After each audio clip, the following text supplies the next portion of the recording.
Hello again, everybody. Today we're going to talk about the letter T in American English. It might seem very simple on the surface in terms of pronunciation, but it's actually much more complicated than it seems initially, at least if you're going for an American style accent. There are actually 4 different ways that we pronounce the letter T, and I'll explain to you each one today. The first pronunciation is what I call the natural T, or the fully aspirated T. This sound is going to be the t sound, or what we typically learn as the proper pronunciation for the letter T. So again, the main sound characteristic of this natural T is this aspiration, or this forced air that you hear out of your mouth when you pronounce the sound. There are 2 times when we'll use this pronunciation for the letter T. The first occurs when the letter T is found at the beginning of the word. Also, we'll use it when T is at the end of the word as part of what we call a consonant cluster. In other words, when T is at the end of the word and preceded by one or more consonants, with the exceptions of the letters R and N. Okay, let's look at some examples to see where we have this fully aspirated T in both instances. So the column on the left, these words all start with the letter T. So we'll have that T, that full aspiration. The words are to, top, turn, and 10. Notice in order to pronounce the T in all of these words, we have no choice but to make this full aspiration. On the right, we have words that end in T in consonant clusters. These words are left, last, packed, next. Notice that you can hear the air escaping from my mouth in pronouncing all 4 of these words. So sound number 2 for the letter T in American English is what we call the flap T, or the middle T. The quality of this sound is going to be exactly the same as the letter D in English.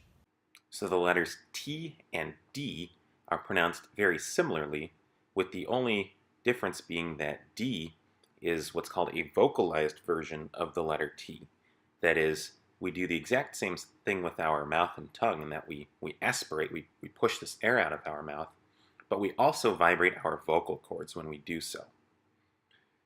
We know to do the flap or middle T whenever T occurs between 2 vowels. And this can be either within a single word or going from one word into another word.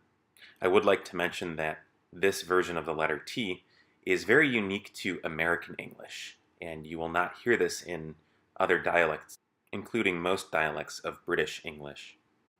So let's take a look at some examples of words with a flap T. And notice as I read these words that if we were to spell them with a D, they would make more sense phonetically. So these words are water, better, butter, and letter. The third sound for T is what I call the silent T. In other words, we don't pronounce it at all. So the silent T is kind of a special situation that occurs whenever the letter T follows the letter N. I will say that pronouncing a silent T is not incorrect, it just sounds a little extra formal, but it's another feature that's very unique to conversational American English. Now look at these 4 words. As I read them, notice how I just glide over the letter T in my pronunciation. Interview, enter, printer, winner.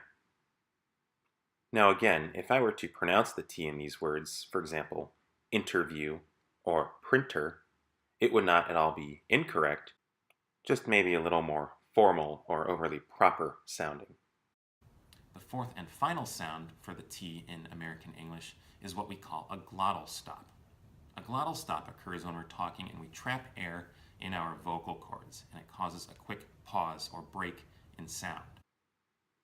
The glottal stop T is similar to a natural T in that our tongue does the same thing in our mouth, pushing up against the palate or the back of the front teeth, but we just don't push air out of our mouth, and that's the key. This occurs when a word ends in the letter T, after a vowel, or after the letter N or R.